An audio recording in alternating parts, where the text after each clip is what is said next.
Hello everyone, welcome to DS tutorial. Today we are going to record a video lecture of ray optics for class 12 physics, है ना। जो भाई बहन नहीं अब तक कर पाए है ना, तो आप लोग इस वीडियो लेक्चर से पूरा अपना तैयार कर सकते हैं, एक एक चीज़ समझते हुए तैयार कर सकते हैं, आपको कोई प्रॉब्लम नहीं आएगी, है ना। चीज़ों को बहुत ही अच्छी तरीके से बताया जाएगा। चलिए स्टार्ट करने से पहले सबसे पहला नंबर ये देखो कि इसके सिलेबस क्या है ना। तो सबसे पहले रे ऑप्टिक्स का सिलेबस देख लेते हैं क्या क्या पढ़ना है। तो ये देख लो आप। तो अपने पास सिलेबस है, ठीक है।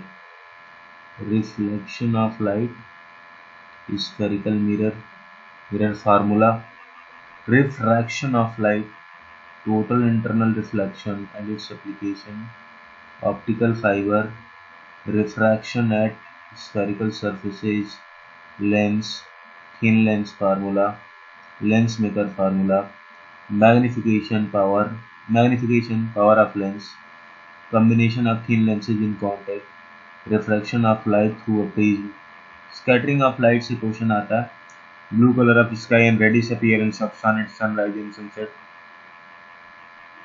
due to refraction and scattering effect में पढ़ लेंगे।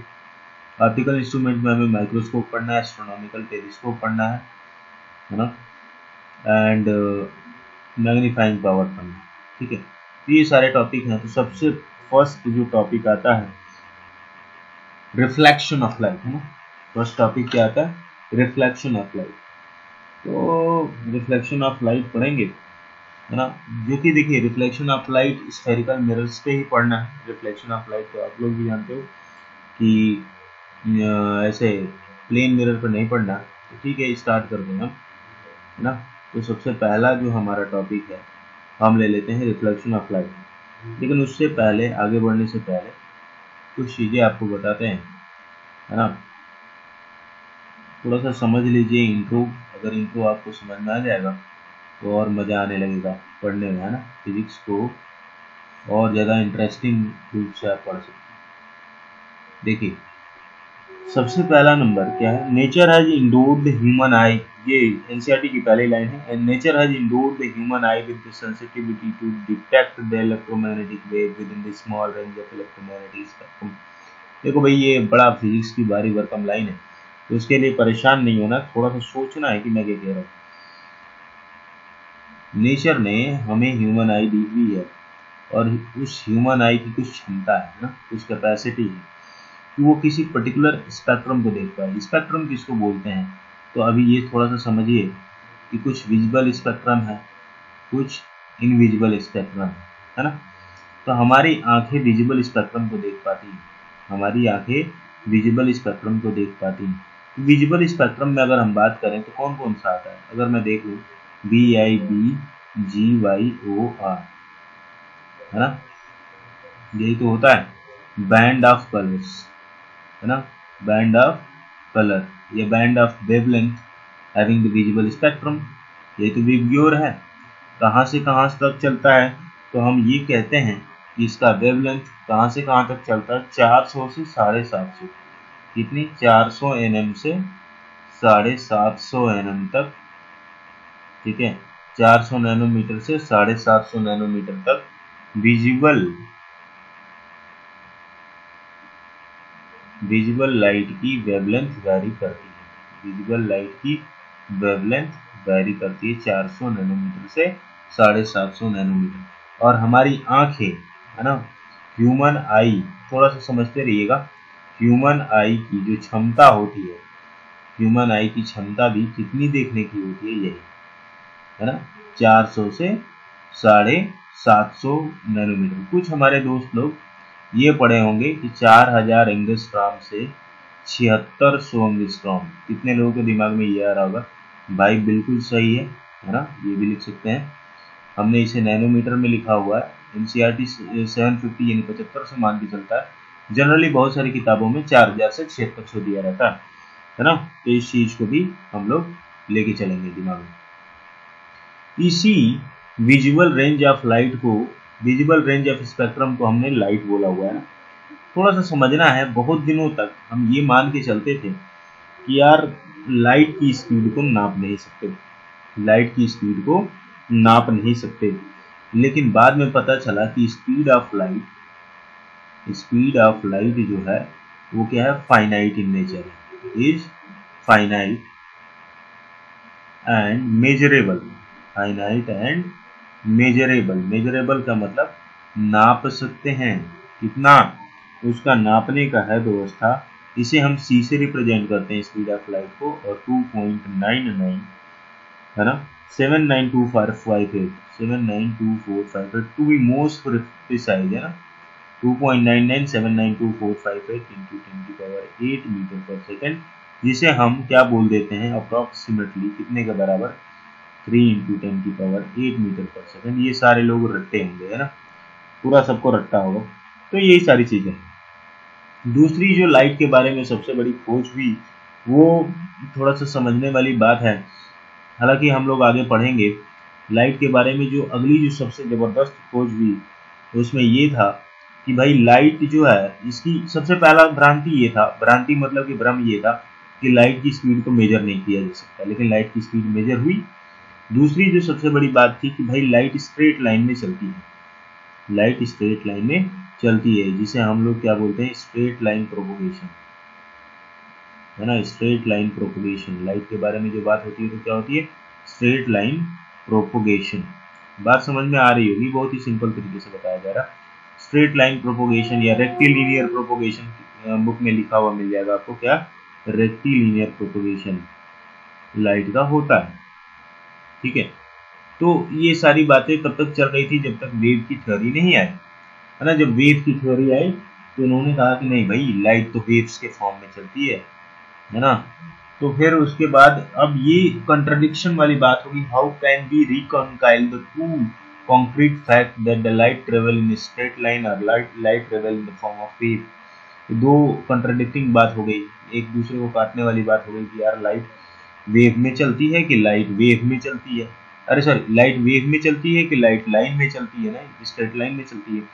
फिर बाद में आप लोगों को पता होगा कि वेव पार्टिकल डुअलिटी के बारे में एक कॉन्सेप्ट आया है ना, जिसमें डी ब्रोगली हाइपोथेसिस आया, जिसमें लैम्डा इक्वल टू h/mb, और ये सारी चीज़ें आगे की तरफ पढ़ने के लिए मिलेंगी। तो ये सारी चीज़ें हैं, जिसमें शुरुआत में थोड़ा सा इंट्रोडक्टरी टाइप था, वो मैंने बताया है ना। आपको ये चीज़ें बहुत ही सिंपल होंगी, तो ज़्यादा बताने की ज़रूरत नहीं है कि यार सिंगल अगर हम बात करें तो रे बोलते हैं, और बहुत सारे रे मिल जाए तो क्या बोलते हैं, कम्बिनेशन ऑफ रे की क्या बन जाती है, बीम बन जाती है। इसी चीज़ को अगर हम कंबाइंड रूप में देखें तो क्या बोलेंगे, बीम बन जाती हैं। अगर सिंगल है तो क्या बोलेंगे, रे बोल देते हैं। बहुत ही सिंपल चीज़ें हैं भाई, इसमें कोई खास बात नहीं है कि नहीं। फिर reflection of light by spherical mirror की अगर हम बात करते हैं तो इसमें सबसे पहला रिफ्लेक्शन ऑफ लाइट क्या होता है, तो आप लोग छोटे से पढ़ते आ रहे होंगे है ना, तो ज़्यादा इस पर टेंशन लेने की बात नहीं है भाई। 12th में आगे तो कॉन्सेप्ट थोड़े बदल जाएंगे, है कि नहीं। जो आप लोगों ने पढ़ा हुआ है वो सही पढ़ा हुआ है कि रिफ्लेक्शन ऑफ लाइट की जब बात होती है तो रिफ्लेक्शन ऑफ लाइट में सिर्फ एक चीज़ याद रखनी है, बहुत ही सिंपली चलेंगे, और चीज़ें अगर दिक्कत होगी मैं इस वीडियो को यूट्यूब पे डालूंगा, है ना, तो उसमें आप लोग कमेंट कर सकते हैं क्या दिक्कत आई, कैसे हुई, तो कुछ सॉल्व कर दिया जाए। रिफ्लेक्शन ऑफ लाइट का मतलब सिंपल सी बात है, bouncing back of light, bouncing back of light from polished surface, from polished surface, किसी पॉलिश्ड सरफेस से लाइट का बाउंसिंग बैक हो जाना, है ना, इज कॉल्ड रिफ्लेक्शन। इसी चीज को हम क्या बोलते हैं, रिफ्लेक्शन बोलते हैं। इसमें कोई परेशान होने वाली बात नहीं है, आपने पहले भी पढ़ा होगा, यही अब भी है, बात समझ में आ रही होगी। फिर अगर हम लॉ ऑफ रिफ्लेक्शन की बात करते हैं तो लॉ ऑफ रिफ्लेक्शन जो पहले पढ़ा था वही आज भी है, अभी भी है। तो लॉ ऑफ रिफ्लेक्शन भी सेम वैसे ही है, बचपन वाला, है कि नहीं। तो लॉ ऑफ रिफ्लेक्शन देखिए, लॉ ऑफ रिफ्लेक्शन क्या है। लॉ ऑफ रिफ्लेक्शन में आपने पहला लॉ क्या पढ़ा हुआ था बताइए, angle i equal to angle r. अगर वर्ड्स के फॉर्म में लिखें तो एंगल ऑफ इंसिडेंस, है ना। अभी बोर मत हो जाना भाई लोग, है ना।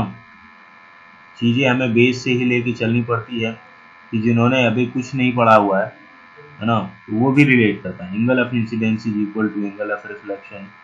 वो जीरो लेवल का जो बच्चा होगा, जो कुछ नहीं जानता होगा, वो भी इस चीज को अगर पढ़ेगा तो बड़े आराम से रे ऑप्टिक्स पूरी जबरदस्त तरीके से पढ़ सकता है। हम उसी लेवल से लेके चलेंगे। सेकेंड वाले की बात करते हैं। अभी सेकेंड वाला तो मैं बनाऊंगा तो क्लियर हो जाएगा, लेकिन पहले मैं लिख ही देता हूँ। लेकिन सेकेंड लॉ जो आती है तो उसमें क्या आता है, angle of incidence, angle of incidence, फिर क्या है, normal to the point of incidence, normal to the point of incidence,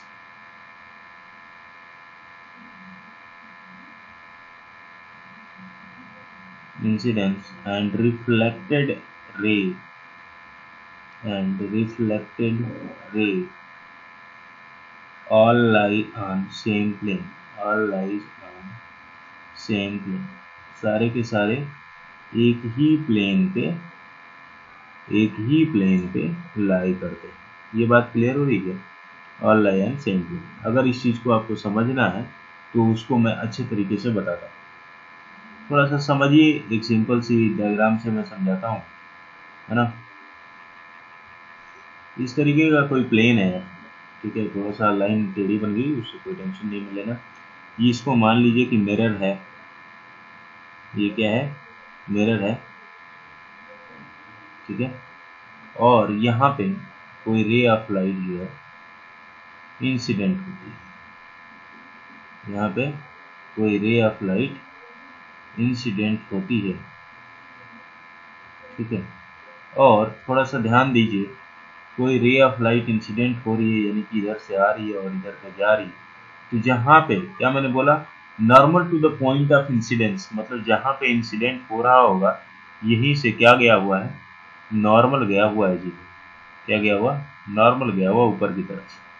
तो यानी कि समझिए, इंसिडेंट एंगल कौन सा होता है, इंसिडेंट रे और नॉर्मल के बीच में बनने वाला एंगल इंसिडेंट एंगल, और नॉर्मल और रिफ्लेक्टेड रे के बीच में बनने वाला रिफ्लेक्टेड एंगल या एंगल ऑफ रिफ्लेक्शन। तो इसे हम क्या बोलेंगे, इंसिडेंट रे। क्या बोलेंगे भाई, इंसिडेंट रे। और इसे क्या बोलेंगे, रिफ्लेक्टेड। क्या बोलेंगे, रिफ्लेक्टेड रे, ठीक है। तो ये सारी चीजें सेम यही चीज जो कि आप लोगों ने पढ़ा है कि नहीं। अब थोड़ा सा समझने वाली बात क्या है, यहाँ पे समझने वाली बात क्या है कि line joining the centre of, अच्छा थोड़ा सा एक चीज देखेंगे, थोड़ा सा हम एक चीज को देखेंगे कि अभी हमने ये प्लेन मिरर के केस में समझा हुआ है, अभी हमने प्लेन मिरर के केस में समझा हुआ है, इसीलिए हमने प्लेन के तरीके से बताया। लेकिन अगर इसी को हम स्फीयर के केस में समझते, थोड़ा सा सोचिए कि अगर इसी चीज को मैं स्फीयर के केस में समझता तो मैं क्या बताता। तो देखो सिंपल सी बात है भाई, ये है प्लेन का केस। अगर मिरर स्फेरिकल हो जाएगा तो कैसा होगा, तो ऐसा होगा। ये चीज है स्फेरिकल। अभी हमने कौन सा मिरर लिया हुआ है इसके बारे में बात हो जाएगी बिल्कुल। अगर उसका रिफ्लेक्टिंग एज, थोड़ा सा याद रखिएगा, अगर उसका रिफ्लेक्टिंग एज अंदर की तरफ केव की तरफ बने, देखो ये गुफा है ना बेटा, सॉरी बेटा निकल गया, है ना। ये देखो ध्यान से, ये गुफा है, क्या ये गुफा, गुफा जैसा बन रहा है ना, ये स्ट्रक्चर जो है केव जैसा बन रहा है, इसलिए केव तो लिखेंगे और साथ में कौन लिख देंगे, कौन केव, है ना। मैं इसको अलग अलग कलर से लिख देता हूँ ताकि आप इसको रिलेट कर पाए, है ना। थोड़ा सा एक अच्छा सा कलर ले लेते हैं और उससे लिखते हैं ताकि आपका दिमाग इस चीज को याद रख पाए। तो क्या लिखेंगे, कौन यहाँ लिख दिया, है ना, और केव इससे लिख दिया, तो याद रखोगे, सॉरी केव इससे लिख दिया, तो याद रखोगे आप कि केव जैसा बन रहा था, इसलिए हमने इसको कॉनकेव कह दिया। बहुत सारे बच्चे कंफ्यूज हो जाते हैं, लेकिन आप लोग 12th वालों को कंफ्यूज थोड़े हो गए हैं कि नहीं। अब देखो ये क्या है, कि स्फेरिकल मिरर है तो क्या है, इसका भी कुछ ना कुछ ये सर्किल बनाएगा, है ना, सर्किल का भी तो पार्ट बनाएगा, है कि नहीं। तो चलिए इस पूरे सर्किल को समझते हैं, इस सर्किल का ही ये पार्ट है, हमने पूरा ये सर्किल बना लिया, है कि नहीं। जब ये सर्किल बना लिया तो इस चीज को देखिए, जहां पे ये प्रिंसिपल एक्सिस को कट करे, the point at which the curvature of spherical mirror cut the point principal axis, cut the principal axis is called pole. इसको क्या बोलते हैं, पोल। इस पॉइंट को क्या बोलेंगे, पोल, ठीक है जी। फिर उसके बाद थोड़ा सा ध्यान से देखना है, फिर उसके बाद अगर हम बात करें तो ये बीच में जो होगा ये क्या होगा, इसका सेंटर होगा, क्या होगा, सेंटर। इसी चीज को हम क्या बोलते हैं, सेंटर ऑफ कर्वेचर। क्या बोलेंगे, centre of curvature, centre of curvature बोलते हैं इसको, ठीक है। टेंशन नहीं लेना, ध्यान से देखते चलो, मजा आएगा। ये सेंटर ऑफ कर्वेचर हो गया। फिर उसके बाद थोड़ा सा समझना है, पोल और सेंटर ऑफ कर्वेचर के बीचों बीच जो होता है उसे ही क्या बोलते हैं, फोकस। क्या बोलते हैं, फोकस। पोल और सेंटर ऑफ कर्वेचर के जो बीचों बीच है उसे क्या बोलते हैं, फोकस। बात क्लियर हो रही है क्या। पोल और सेंटर ऑफ कर्वेचर के बीच में जो होता है उसको क्या बोलते हैं, फोकस। ये सारी चीजें समझ में आ रही होगी, ठीक है। उसके बाद क्या है, द प्रिंसिपल एक्सिस, और ये वाली जो एक्सिस है इसे ही क्या बोलते हैं, प्रिंसिपल एक्सिस बोलते हैं। क्या बोलते हैं, प्रिंसिपल एक्सिस। बहुत ही सिंपल चीजें हैं। जैसे यहाँ पे मिरर था वैसे यहाँ पे मिरर है, जहाँ पे ये इसका देखना समझना है थोड़ा सा, normal to the point of incidence, जैसे इंसिडेंट रे आई और ऐसे निकल गई, तो सेम यही प्रोसेस इसमें भी होगा कि अगर कोई रे ऑफ लाइट इधर से आती है और इस पोल पे गिरती है तो यहाँ से ये एकदम सेम यही जो मिरर में angle of incidence equal to angle of reflection का रूल यहाँ पे भी फॉलो हो जाएगा। हालांकि आगे हम सारे रूल पढ़ने वाले हैं तो टेंशन लेने की कोई बात नहीं। सेंटर ऑफ कर्वेचर ये हो गया, पोल ये हो गया, ठीक है, फोकस ये हो गया, है ना, जिसे हम प्रिंसिपल फोकस भी बोल सकते हैं। मोस्ट प्रिसाइजली हम इसको क्या बोल सकते हैं, प्रिंसिपल फोकस, ठीक है, प्रिंसिपल फोकस भी बोल सकते हैं। चलिए अब आगे साइन कन्वेंशन की बात करते हैं। है बड़ा आसान यार, साइन कन्वेंशन आप लोग के उसमें बुक में दिया हुआ है। हालांकि ये साइन कन्वेंशन याद करने का एक सिंपल सा तरीका है। क्या करना है मैं बताता हूँ, एक बार ध्यान से देखिए। जब कभी भी साइन कन्वेंशन की बात होती है तो इस चीज को थोड़ा सा सिंपली समझ सकते हैं ना, आप लोग जानते होंगे, लेकिन फिर भी जो नहीं जानते वो देखें। बहुत ही बेसिक चल रहा है। जैसे कि मान लो आपका लेंस आएगा, मिरर आएगा, कैसा आएगा, ऐसा ही आएगा। मैंने कहा कि ये थोड़ा सा इस चीज को ध्यान से देखना है। इसको क्या कर लो आप, कोऑर्डिनेट मानो पूरा, है ना। तो ये वाली चीज जहां पे थोड़ा सा हम इस चीज को ऐसे बनाएं तो ज्यादा क्लियर होगा। यहां से ऐसे ले लें, ऐसे ले लें, ठीक है भाई, पूरा ये हो गया। यहां से इसको इस तरीके से ले लिया हमने, तो ये मान लीजिए कि ये मिरर है, ठीक है। अब ये ध्यान देना है कि इधर की तरफ चली गई डिस्टेंस, है ना, ये एक्स एक्सिस है, ये वाई एक्सिस है, ये भी वाई है, और ये एक्स।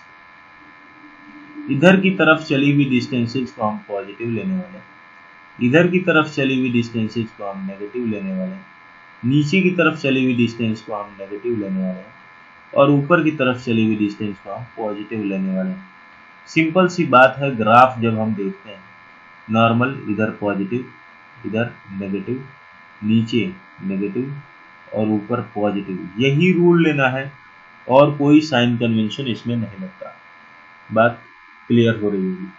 जैसे अब मैं थोड़ा सा इस ऑप्टिक्स के हिसाब से बताऊं तो मान लीजिए कि ये कोई मिरर है, ध्यान से, यहाँ पे ये इसका पोल है ना।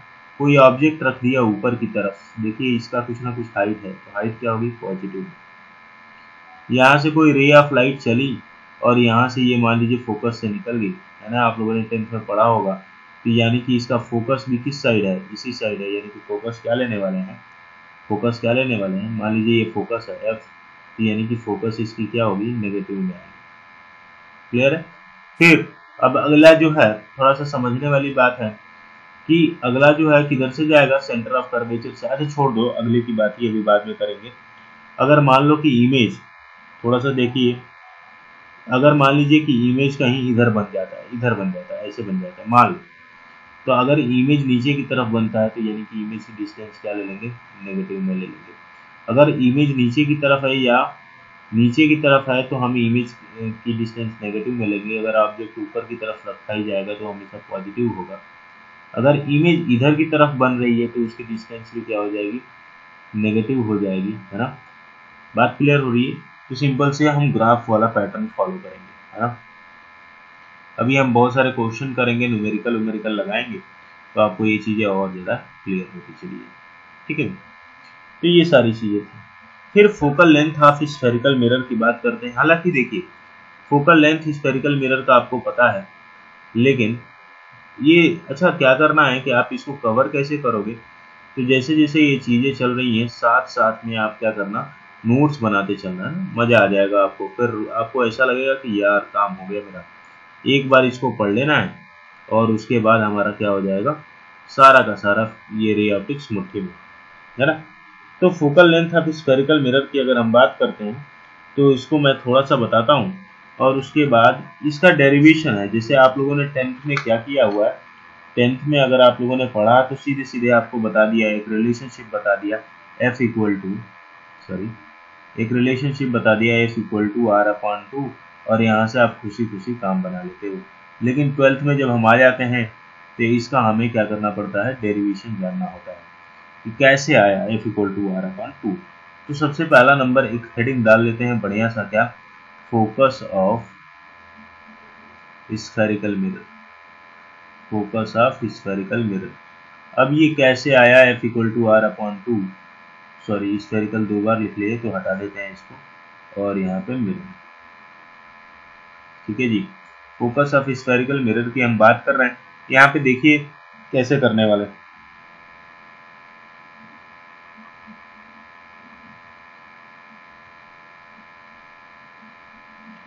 थोड़ा सा समझना है। दो चीजें हैं।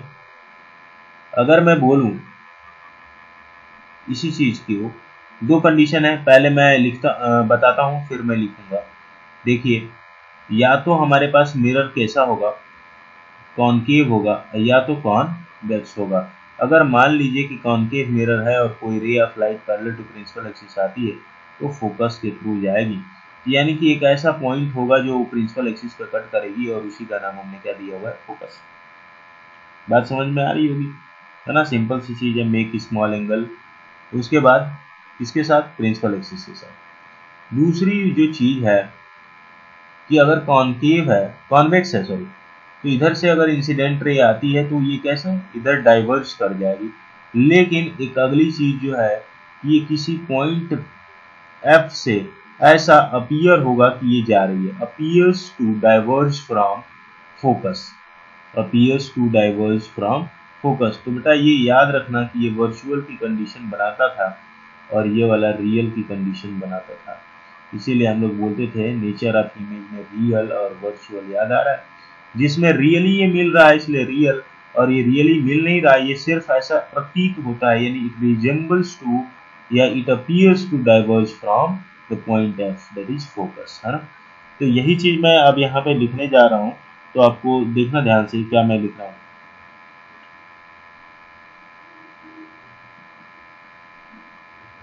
मैं क्या कह रहा हूँ कि सिंपल सी चीज है, व्हेन रे ऑफ लाइट, क्या लिख रहा हूँ, रे ऑफ लाइट, ठीक है, व्हेन रे of light passing parallel to the principal axis, passing parallel to the principal axis,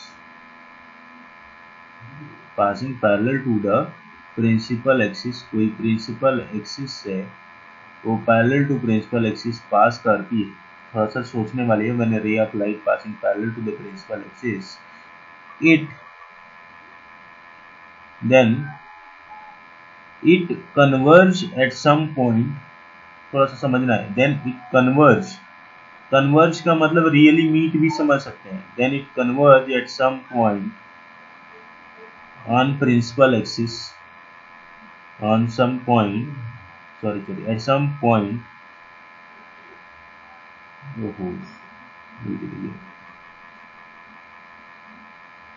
at some point on principal axis, or appears to diverge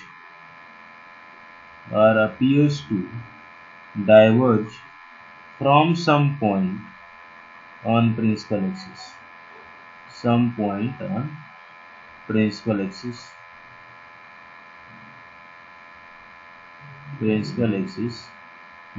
point is known as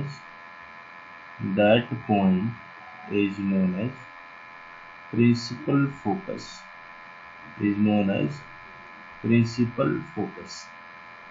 उसी को हम क्या बोलते हैं बताइए? प्रिंसिपल फोकस बोलते हैं। उसी पॉइंट को हम क्या बोलते हैं? प्रिंसिपल फोकस बोलते हैं। फिर जो अगली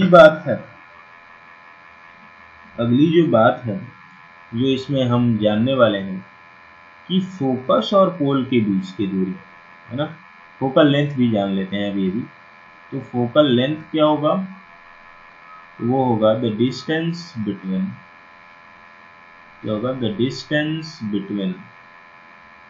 फोकस एंड पोल के बीच की दूरी को क्या बोलते हैं? Focal length. जैसे यहाँ पे अगर हम बात करें इस तरीके से, ये पोल है, यहाँ से पैरेलल टू प्रिंसिपल एक्सिस को रे ऑफ लाइट आती है और यहाँ से निकल जाती है। ये फोकस है, यानी कि ये वाली जो दूरी है वो क्या है? Focal length. क्या भाई? फोकल लेंथ है यहाँ से यहाँ। ठीक है, तो इसके बारे में भी बात करें। ठीक है, तो ये सारी चीजें हैं। कुछ केसेस दिए हुए हैं जिसके बारे में अभी हम बात कर चुके हैं, लेकिन अगर आप चाहें तो और मैं बता सकता हूँ, लेकिन उससे बढ़िया एक काम करते हैं कि प्रूविंग देख लेते हैं। प्रूविंग देख लेंगे तो बड़ा आराम हो जाएगा, है ना। हालांकि कुछ केसेज हैं जो कि मैं दिखाऊंगा आपको, है ना, तो इसमें कोई बड़ी चीज नहीं है। चलिए, F = R/2 कैसे आ गया ये देखते हैं। आपको नोट करना होगा, वीडियो पॉज करके नोट कर लेना। ठीक है भाई, तो एक कंडीशन देखते हैं, थोड़ा सा देखिए इस चीज को ध्यान से, कि मान लीजिए कि मैंने कोई कॉन्केव मिरर ले लिया हुआ है।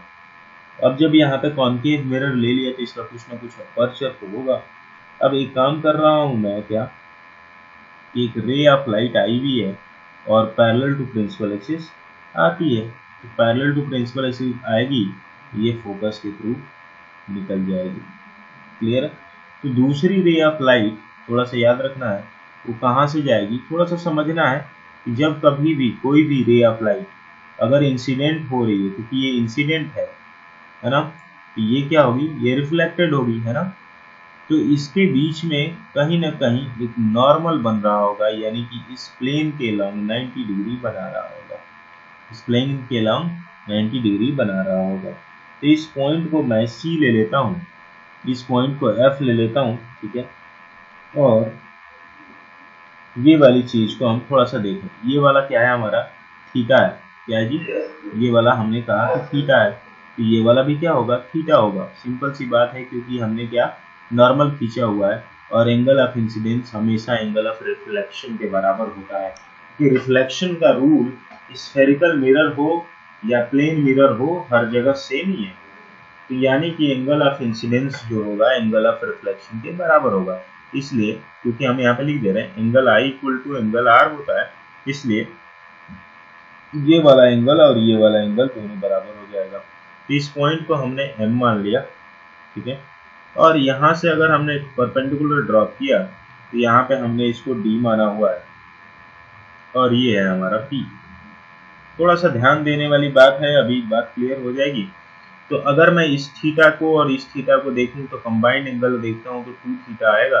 तो देखिए ये वाली लाइन और प्रिंसिपल एक्सिस जो CDP या CD जो लाइन है ये पैरेलल है, तो यानी कि सिंपल सी बात है कि ये वाला क्या हो जाएगा? 2 थीटा हो जाएगा। बहुत ही सिंपल।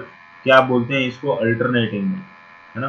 तो अगर आप चाहो तो मैं ट्रिग्नोमेट्री बताऊं इसकी, लेकिन ये सिंपल है। देख लीजिए, थीटा और थीटा क्या हो जाएगा, 2 थीटा। 2 थीटा का उल्टा क्या हो जाएगा, यहाँ पे 2 थीटा होगा, क्योंकि अल्टरनेट एंगल का कंडीशन लग गया, है ना। ये बात समझ में आ रही होगी। तो यहाँ पे क्या क्या चीजें हैं मैं लिख देता हूँ, है ना। तो थ्योरी मतलब मैं बता दूं, late us consider a concave mirror, है ना। इसमें अगर आपको लिखना हो तो लिख लेना, let us consider a concave mirror having pole P, है ना, सेंटर ऑफ कर्वेचर C क्या है, सेंटर ऑफ C क्या है, सेंटर ऑफ कर्वेचर, ठीक है। P फॉर क्या है, पोल, P फॉर हमने क्या ले लिया, पोल, ठीक है। यहाँ पे angle of incidence, angle of reflection कितना, थीटा, ठीक है। तो ये चीजें हैं यहाँ पे। थोड़ा सा यहाँ पे देखने वाली बात है, मैं लिख देता हूँ एम सी और ये P। अगर मैं बात करूँ एम सी पी की तो ये थीटा है, और एम एफ पी की बात करता हूँ, अगर एम एफ पी की बात करता हूँ तो वो क्या हो जाएगा, एम एफ पी जो हो जाएगा 2 थीटा हो जाएगा। इसमें कोई बड़ी बात नहीं है। तो अगर थोड़ा सा अगर हम ध्यान दें, थोड़ा सा इस चीज को देखिए कि अगर ओके, ठीक है, अगर मैं इस ट्रायंगल की बात करता हूँ, एम सी डी की बात करता हूँ, इन ट्रायंगल, थोड़ा सा देखिए, in triangle M C D की बात करता हूँ तो क्या लिख सकता हूँ, ये वाली चीज थीटा है, तो यानी कि यहाँ पे क्या होगा, थीटा होगा, सिंपल अल्टरनेट एंगल ही, है ना। जेड की कंडीशन बन रही है, देख लीजिए, जेड है यहाँ पे थीटा, तो यहाँ पे थीटा ना, कोई टेंशन वाली बात नहीं।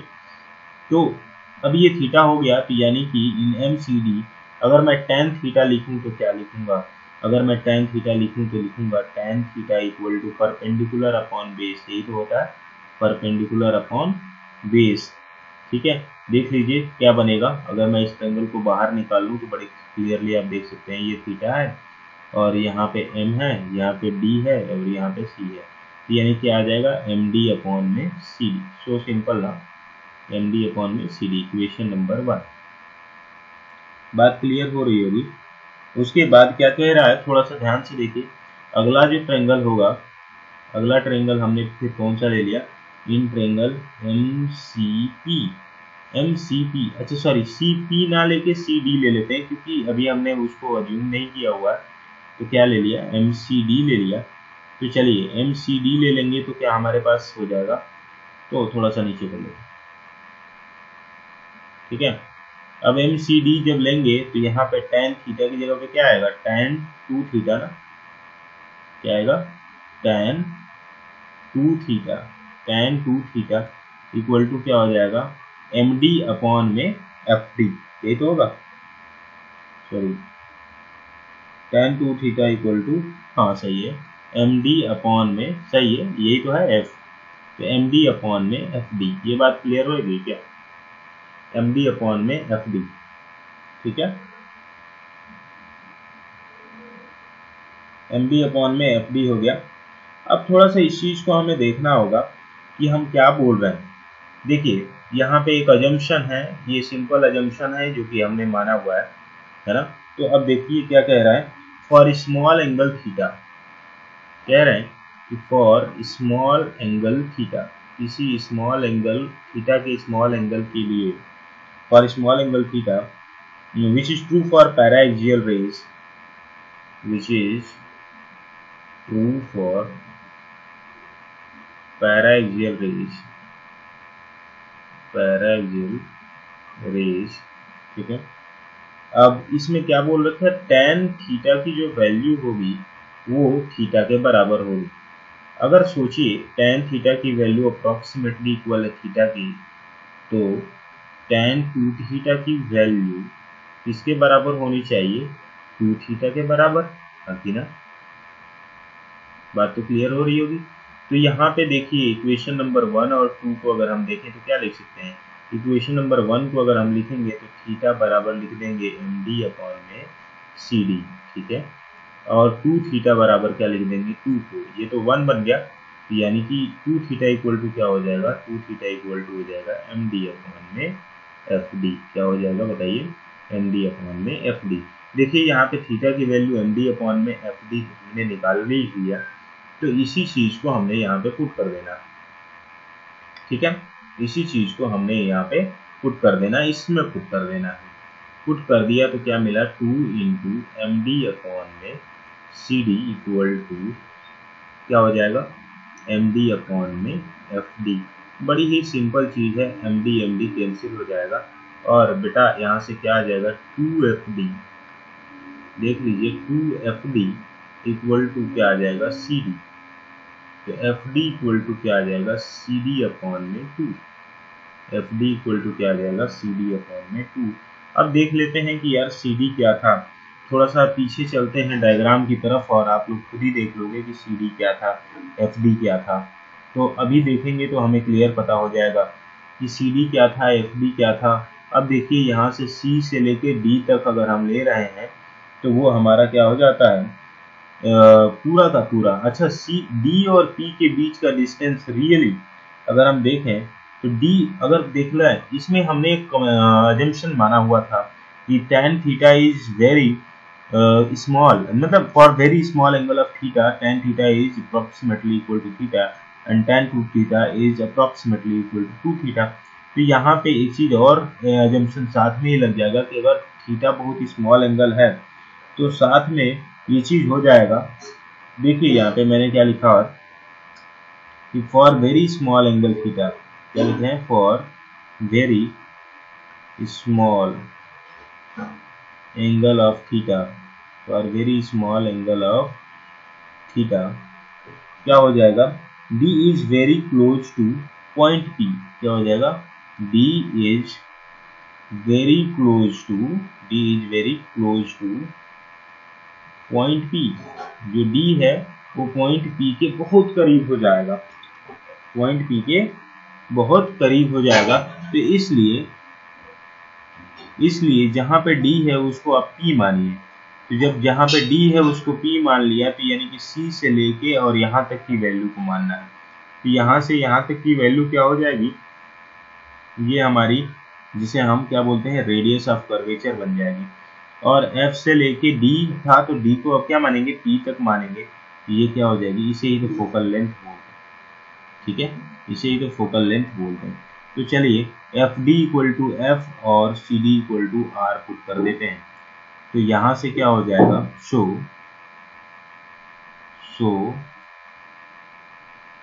इक्वेशन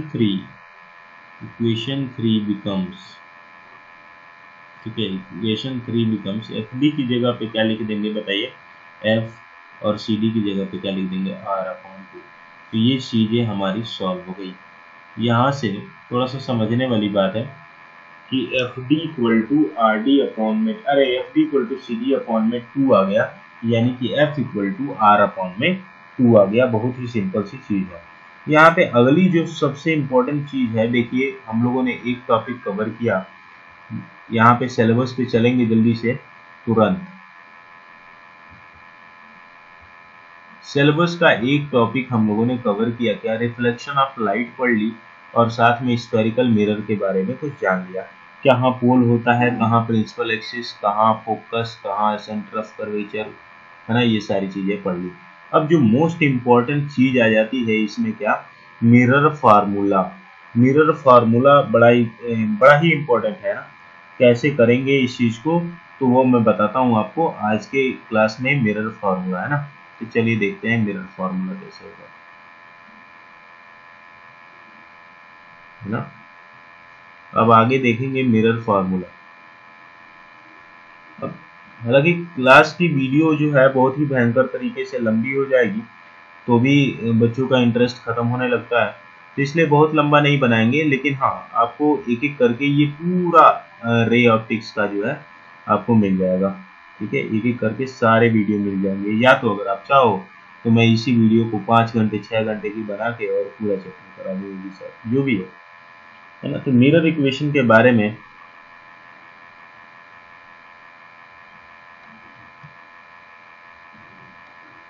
मिनट, चलो भाई मिरर फार्मूला देखते हैं। सबसे पहला नंबर इसमें क्या करना है कि कंसीडर करिए कि ये कोई कॉन्केव लेंस है और इसमें ऑब्जेक्ट, पॉइंट साइज्ड ऑब्जेक्ट जिसमें हमने O माना हुआ है, वो O हमने रख दिया किधर, beyond centre of curvature, beyond centre of curvature रख दिया। यहाँ से एक क्या इंसिडेंट रे जा रही है, मिरर पे टकराती है, मिरर पे टकराने के बाद रिफ्लेक्ट होती है, ठीक है। मिरर पे टकराने के बाद क्या होती है, रिफ्लेक्ट होती है। अब थोड़ा सा यहाँ पे समझना है कि रिफ्लेक्ट होने के बाद ही इसका इमेज बनेगा, और इमेज सेंटर ऑफ कर्वेचर वाली लाइन पे बनता है। आपको पता है कि एक रे ऑब्जेक्ट से जाती है, ठीक है, ऑब्जेक्ट पे गई, ऑब्जेक्ट से गई, मिरर पे लड़ी, मिरर पे लड़ने के बाद आ गई, ठीक है। दूसरा वाला जो रे है वो सेंटर ऑफ कर्वेचर से जाता है, तो यानी कि जहां पे लड़ेगा वहीं पे तो इमेज बनेगा, यानी कि इमेज कहाँ बन रहा है, यहाँ। दूसरी जो बात है ये है क्या, एंगल ऑफ इंसिडेंस, और ये है एंगल ऑफ रिफ्लेक्शन। यहाँ भी थीटा बन रहा है और यहाँ पे भी थीटा बन रहा है। बात क्लियर हो रही होगी। ये सेंटर ऑफ कर्वेचर से हमने लाइन खींचा हुआ है नॉर्मल, जो कि नॉर्मल कितना बनाएगा, इस अपर्चर से, है ना, अपर्चर से अगर हम एक ऐसी लाइन खींच दे, टेंजेंट खींच दे, तो उससे 90 डिग्री बनाएगा ये। दूसरा नंबर, अब इस चीज को हम कैसे करेंगे, तो सबसे पहली चीज हम कुछ थ्योरी लिख लेते हैं। तो यहाँ पे हमने क्या कह दिया, लेट हटा दो, लिख दो आप सीधे सीधे, consider spherical concave mirror, spherical concave mirror, ठीक है, on which spherical concave mirror, on which ना लिखो, spherical concave mirror where a point sized object है, point sized object, sized object O is placed beyond center of curvature, centre of curvature के beyond हमने रख दिया हुआ है, beyond centre of curvature. अब ये थोड़ा सा यहाँ पे समझने वाली बात है, थोड़ा सा यहाँ पे कंफ्यूजन हो सकती है आप लोगों को। मैं क्या कह रहा हूँ, ध्यान से देखना कि इस ऑब्जेक्ट से रे जो जा रही है वो इंसिडेंट रे है, कहाँ जाती है, मिरर एम पे टकराती है। मिरर एम पे टकराएगी तो यहाँ पे क्या होगा, नॉर्मल ड्रॉ कर दिया हमने। नॉर्मल हमेशा किससे ड्रॉ होता है, सेंटर ऑफ कर्वेचर से ड्रॉ कर दिया भाई। उसके बाद क्या होगी, वो रिफ्लेक्ट होगी। अब जब ये रिफ्लेक्टेड रे जा रही होगी, और देखिए एक रे तो रिफ्लेक्टेड होती है और इमेज बनने के लिए दो रे की जरूरत होती है, तो एक रे किससे जाएगी, सेंटर ऑफ कर्वेचर से जाएगी। एक रे किससे जाएगी, सेंटर ऑफ कर्वेचर से जाएगी, तो ये यहाँ जाके कट हो गई थी, यानी कि इमेज कहाँ बनेगी, प्रिंसिपल प्लेन पे ही बनेगी। तो I is the image of object O. तो अब हम क्या लिखने वाले हैं, I is the image of object O which forms object O which form between focus and center of curvature, focus and center of curvature, focus और centre of curvature के बीच में बनेगा। फिर उसके बाद अब इसमें कैसे करेंगे, इससे मिरर फार्मूला कैसे डिराइव करेंगे, तो सिंपल सी चीज है।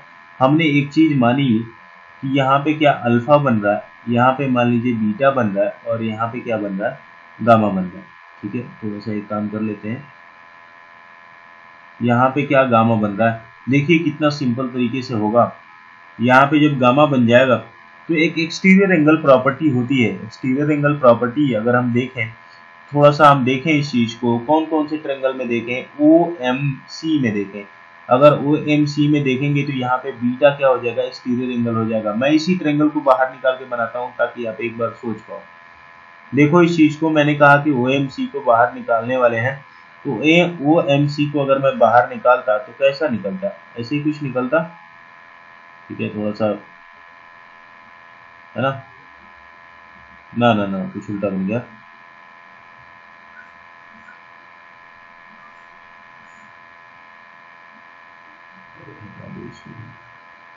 ठीक है। अभी मैं कह रहा हूं OMC ले लेता, तो देखो ऐसे है, और ये चीज ऐसे गई, और ये चीज ऐसे आई, तो यहाँ पे जो बनने वाला एंगल है ये एक्सटीरियर एंगल ही तो होगा। यहाँ पे क्या बन रहा है बीटा, और ये वाला क्या है अल्फा, और ये वाला क्या है थीटा। तो हम लोगों ने पढ़ा हुआ है क्या, एक्सटीरियर एंगल इज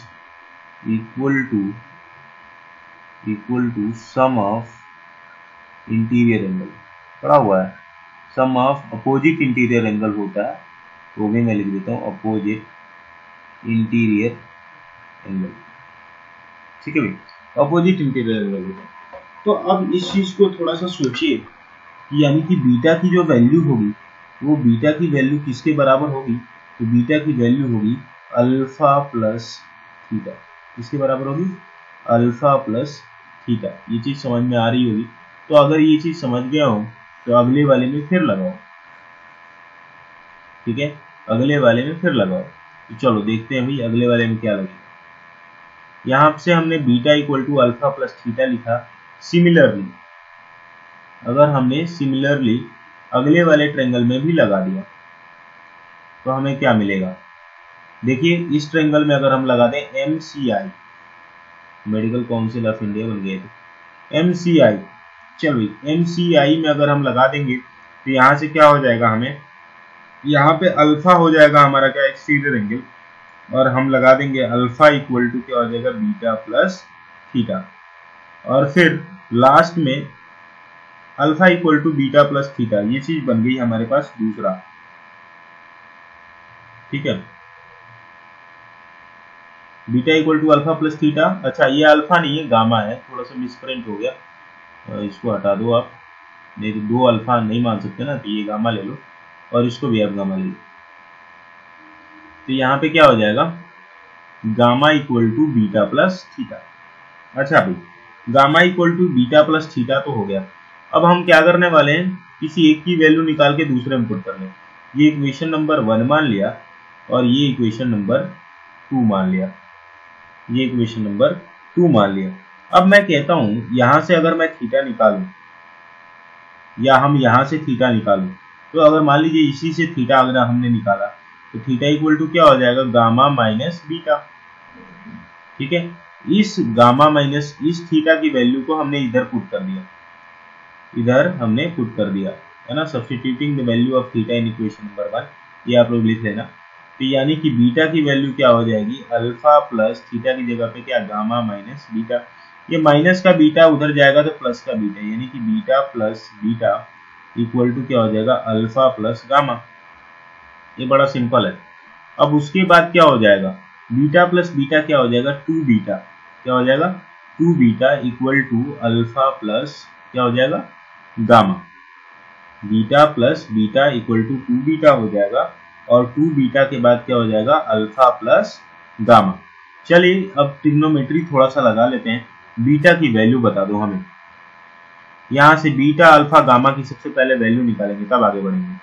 अगर मैं बीटा की बात करता हूं तो यहां से अगर मैं इस ट्रायंगल में देखूं, इन ट्रायंगल MCP, मैं यहीं पे लिखता हूं इन ट्रायंगल MCP, अगर मैं MCP की बात करता हूं तो tan बीटा की वैल्यू जो आएगी वो कितनी आ जाएगी, तो सिंपल सी बात आएगी MP अपॉन में, क्या आ जाएगा MP अपॉन में, हम इसको P ही मान के चल रहे हैं क्योंकि ये फॉर वेरी स्मॉलर एंगल, ये वाला जो पॉइंट है, ये वाला जो पॉइंट है वो इसके साथ मैच कर जाएगा ना, तो हम क्या कर रहे हैं, इस डिस्टेंस को नेग्लेक्ट कर दे रहे हैं।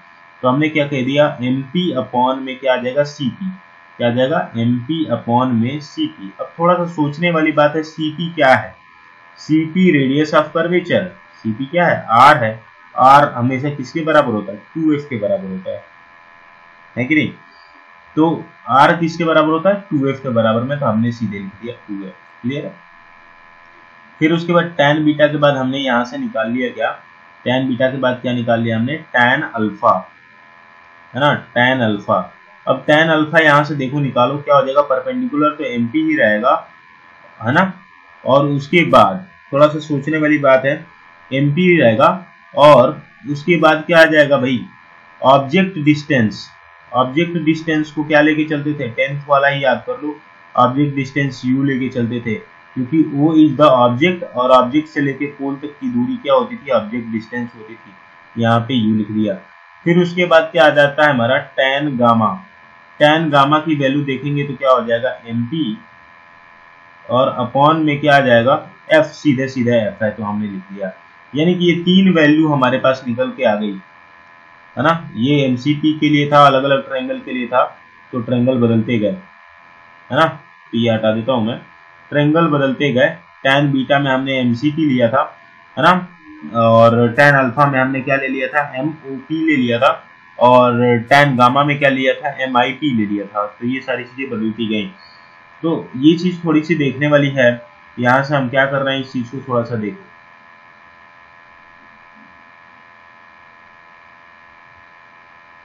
ठीक है भी। तो अभी हम आगे की तरफ चलते हैं और इन वैल्यू का यूज करते हैं। क्या करते हैं, इन वैल्यू का यूज करते हैं। चलिए यूज कर लेते हैं यहाँ पे हम इन वैल्यू का। हमारे पास ये वैल्यू है tan beta equal to MP upon 2F। तो चलो यहाँ पे हमने पुट कर लिया क्या 2 इंटू बीटा की जगह पे। हालांकि हम क्या एक अजम्पशन है जो कि हमने लिखना भूल गए हैं हम लोग, फॉर वेरी स्मॉलर एंगल है ना, for very smaller angle of, ऐसे लिख देंगे for very small angle of tan beta, या ऐसे लिख लो क्या करें, या small angle of alpha beta and gamma. ठीक है, क्या लिखेंगे tan बीटा जो होगा, सॉरी tan बीटा जो होगा वो अप्रोक्सीमेटली किसके बराबर हो जाएगा, बीटा के बराबर। tan अल्फा जो होगा वो अप्रोक्सीमेटली किसके बराबर हो जाएगा, अल्फा के बराबर। और tan गामा जो होगा वो अप्रोक्सीमेटली किसके बराबर हो जाएगा, गामा के बराबर। और साथ में जो P के बीच की दूरी है ना, जो पोल और उसके बीच की जो दूरी है, ये वाली दूरी जो कि मैं बताना चाह रहा हूँ, देख लो इस चीज को, ये वाली जो दूरी है ये भी दूरी खत्म हो जाएगी। ये हल्की सी जो दूरी आ रही है, डिस्टेंस आ रही है, ये भी खत्म हो जाती है for smaller value of theta ना। तो उसे हमने पहले से ही निगलेक्ट कर रखा है, कोई टेंशन वाली बात नहीं। और यहाँ पे अब हम वैल्यू पुट करने वाले हैं। चलो वैल्यू पुट कर दिया, 2 इंटू बीटा की जगह पे क्या रख देंगे MP अपॉन में 2F, MP अपॉन में 2F। इसमें कोई टेंशन वाली बात नहीं है। अच्छा, थोड़ा सा हम लोगों ने लग रहा है कुछ गड़बड़ी हुई है यहाँ पे, एक चीज एक बहुत बड़ी ब्लंडर कर रखे हैं हम लोग। थोड़ा सा इस चीज को देखिए, tan बीटा की जब हम बात कर रहे थे, सॉरी tan गामा की जब हम बात कर रहे थे, तो tan गामा जो है F पे नहीं है, ये वाली जो दूरी है I की है। यानी कि ये वाली दूरी I की है, तो I is the image distance. और इमेज डिस्टेंस किस चीज से दिखाते थे, इमेज डिस्टेंस को दिखाते थे V से, है ना। क्या दिखाते थे, इमेज डिस्टेंस को V से दिखाते थे। तो यहाँ पे एक स्लाइड से मिस्टेक हुई थी, तो आप लोग सुधार लीजिए, है ना। तो यहाँ से ये चीज क्या आ जाएगी हमारी, tan gamma equal to MP upon में क्या आ जाएगा V। ठीक है, तो 2 इंटू MP अपॉन 2F। उसके बाद क्या आ जाएगा, देखिए यहाँ पे पुट कर दिए 2V की वैल्यू। अब हमें अल्फा की वैल्यू पुट करनी है। अल्फा की वैल्यू क्या हो जाएगी, tan अल्फा की वैल्यू अल्फा के बराबर हो जाएगी, यानी कि MP अपॉन में U। और उसके बाद प्लस गामा की जगह पे क्या लिखेंगे, MP अपॉन में V। अब देखना है, बड़ा है सिंपल, है ना, है बड़ा सिंपल, क्योंकि अब सवाल पूरी तरीके से खत्म हो गया। F कट गया, F पूरी तरीके से कट गया, और यहाँ भी MP, यहाँ भी MP, यहाँ भी MP। तो ये फार्मूला हमारा बन गया 1 upon F equal to 1 upon U plus 1 upon B। है बड़ा सिंपल सा सवाल, 1 upon F equal to 1 upon B plus 1 upon U। इस तरीके से हमारा मिरर फार्मूला जो है बहुत ही सिंपल तरीके से डिराइव हो जाएगा, है ना। मिरर फार्मूला यही है, क्या है, मिरर फार्मूला यही है। हम लोगों ने मिरर फार्मूला तो पढ़ लिया। अब मिरर फार्मूला के साथ हमारे पास एक चीज और आ जाती है, जिसे हम लोग क्या बोलते हैं, मैग्निफिकेशन का फार्मूला। मैग्निफिकेशन इक्वल टू क्या होता है, H डैश अपॉन में H। मैग्निफिकेशन का फार्मूला क्या होता है, H डैश अपॉन में H। लेकिन हम लोगों ने पॉइंट साइज लेके किया हुआ है, तो यहाँ से मैग्निफिकेशन निकालना होगा बड़ा मुश्किल, तो इसलिए हमें इसके लिए एक अलग से डायग्राम का यूज करना पड़ेगा, है ना। तो अभी हम देखें तो यहाँ पे सिलेबस में हम लोगों ने मिरर फार्मूला के बाद मैग्निफिकेशन दिया हुआ है क्या, सॉरी, मिरर फार्मूला के बाद मैग्निफिकेशन दिया हुआ है क्या, वो देख लेते हैं। अगर दिया होगा तो ओके बात है, लेकिन दिया तो नहीं है, लेकिन इसका ये अभिन्न अंग है ना, तो इसलिए हम कर लेंगे। चलिए नोट्स बनाते रहना, वीडियो पॉज कर करके, कोई टेंशन नहीं होगी, है ना। मैग्नीफिकेशन के लिए एक फार्मूला हम बना लेते हैं, एक हम ले लेते हैं, क्या कहते हैं, डायग्राम बना लेते हैं, तभी अच्छी तरीके से समझ पाएंगे। एक सिंपल सा डायग्राम बनाते हैं, है ना। तो ठीक है भाई, यहाँ पे डायग्राम देख लो अब। जैसे ए बी एक ऑब्जेक्ट है ना, ए बी एक ऑब्जेक्ट है जिसकी हाइट हमने क्या रखी हुई है, एच रखी हुई है। और यहाँ से पहली ray of light parallel to principal axis चलती है, तो कहाँ से निकलती है, फोकस से निकल जाती है ना, फोकस से आगे निकल जाती है, ठीक है। फिर दूसरी रे ऑफ लाइट जो है यहाँ से चलती है और सीधे पोल पे जाती है, तो पोल पे जाएगी तो क्या करेगी, सीधे लॉ ऑफ रिफ्लेक्शन को फॉलो करेगी, angle i equal to angle r, ठीक है। फिर तीसरी जो रे ऑफ लाइट है सेंटर ऑफ कर्वेचर से निकलती है, ये वाली चीज सेंटर ऑफ कर्वेचर से जैसे जाएगी वैसे ही निकल जाएगी, सेम पाथ को ट्रेस कर देगी। तो जहां पे तीनों रे कट करती हैं वहां पे क्या बन रहा है, इमेज बन रहा है। तो ये इमेज है बी डैश ए डैश, यानी इन्वर्टेड इमेज बन रही है, यानी कि दो ट्रायंगल को हमें कंसीडर करना है। वैसे बेसिकली अभी हम मैग्नीफिकेशन की बात करते हैं, तो सबसे पहला नंबर हमें मैग्नीफिकेशन जानना है बेटा। मैग्नीफिकेशन क्या होता है, लीनियर मैग्नीफिकेशन की हम बात करते हैं यहाँ पर, तो ये चीज दिमाग में रखना है। लीनियर मैग्नीफिकेशन क्या होता है, it is the ratio of, ये रेशियो होता है size of image to the size of object, ratio of size of image to the size of object. Size of image का रेशियो होता है साइज ऑफ ऑब्जेक्ट के साथ में, है ना। थोड़ा सा समझ लें अगर इसी बात को, और तो यानी कि इसे रिप्रेजेंट किससे करते हैं, स्मॉल एम से, size of image upon size of object, यानी कि साइज ऑफ इमेज यहाँ h है और इसकी हाइट को अगर हमने h डैश माना हुआ तो क्या हो जाएगा, यानी कि size of h dash upon में h, यानी कि साइज ऑफ इमेज अपॉन में साइज ऑफ ऑब्जेक्ट, यानी कि m इक्वल टू क्या हो जाएगा, h डैश अपॉन में h। ये तो फार्मूला हो गया। अगर इसका रिलेशनशिप हमें इमेज डिस्टेंस या ऑब्जेक्ट डिस्टेंस के रूप में चाहिए तो क्या करना, हमें सिमिलैरिटी का कॉन्सेप्ट लगा लेना है। अब सिमिलैरिटी का कॉन्सेप्ट किस तरीके से लगाएंगे, देखिए सबसे पहला नंबर मैं रेड कलर से मार्क करता हूँ।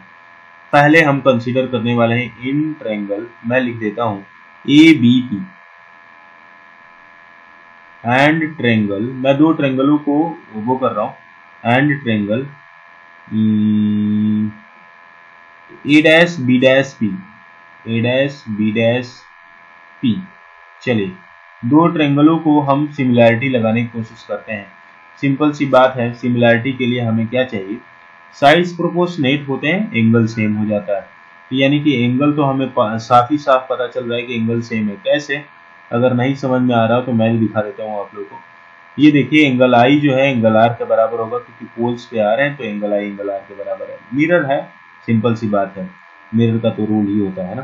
तो पहले अगर मैं ए बी पी की को मार्क करूं, यानी कि ऊपर वाला ये पूरा का पूरा जो ट्रायंगल है, तो ये पूरा का पूरा ट्रायंगल जो है वो हमारा मार्क हो गया, है ना।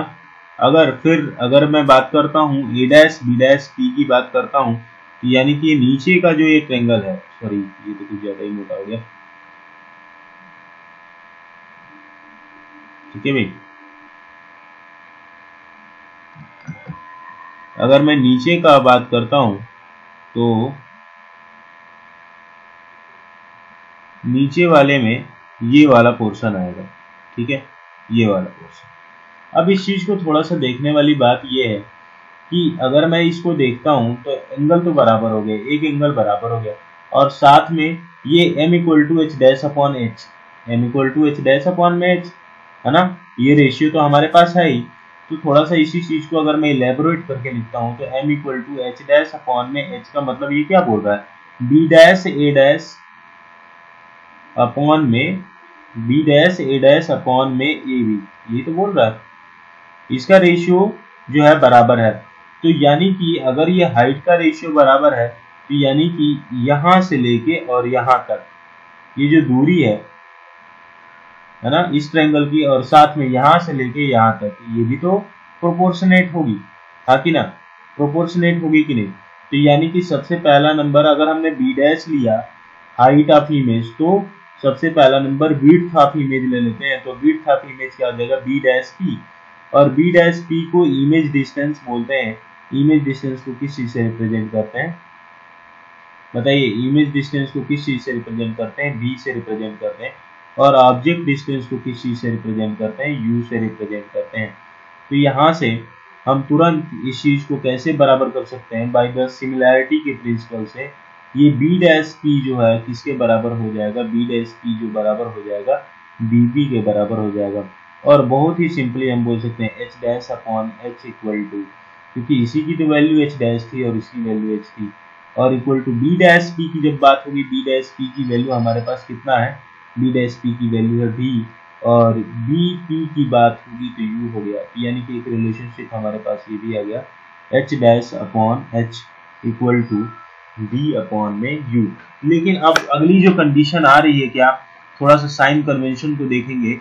एच जो है ऊपर की तरफ बन रहा है, थोड़ा सा ध्यान देने वाली बात है, क्या, एच जो है ऊपर की तरफ बन रहा है और ये एच डैश नीचे की तरफ बन रहा है, तो यानी कि ये माइनस साइन दे देगा, है ना, माइनस साइन दे देगा। तो माइनस का एच डैश अपॉन में H equal to B upon में यू। या इसी चीज को थोड़ा सा हम सिंपली अगर लिखना चाहें तो माइनस उस साइड ट्रांसफर कर दें, तो माइनस उस साइड ट्रांसफर कर देंगे तो इसी चीज को लिख देंगे माइनस का बी अपॉन में यू। ये बात समझ में आ रही होगी। तो मिरर फार्मूला और साथ में मैग्निफिकेशन का ये जो है आपको पूरा कॉम्बो पैक मिल गया। ठीक है, मिरर फार्मूला आप कैसे निकालोगे, बहुत ही सिंपल तरीके से पॉइंट साइज ऑब्जेक्ट लेके बता दिया, और उसमें मैग्निफिकेशन किस तरीके से निकालोगे, तो एक हमने बड़ा इमेज ले लिया और उसका जो है इमेज डायग्राम बना दिया, रे डायग्राम बना दिया, और आपको बता दिया कि मैग्निफिकेशन किस तरीके से निकालेंगे। इसमें एक सिंपल सा केस है सिमिलैरिटी का जो कि लग रहा है। उसके बाद अगला जो टॉपिक है वो रिफ्रैक्शन का है। रिफ्रैक्शन में जो कि हम refractive index, optical density, total internal reflection, इसके एप्लीकेशंस, स्नेल्स लॉ को पढ़ने वाले हैं। स्नेल्स लॉ मतलब ये रिफ्रैक्टिव इंडेक्स के बारे में है, तो ये सारी चीज़ें पढ़ेंगे। ठीक है, तो अभी के लिए बस इतना है। Thank you very much for watching this video. If you like this video, please like, share and subscribe. Thank you very much.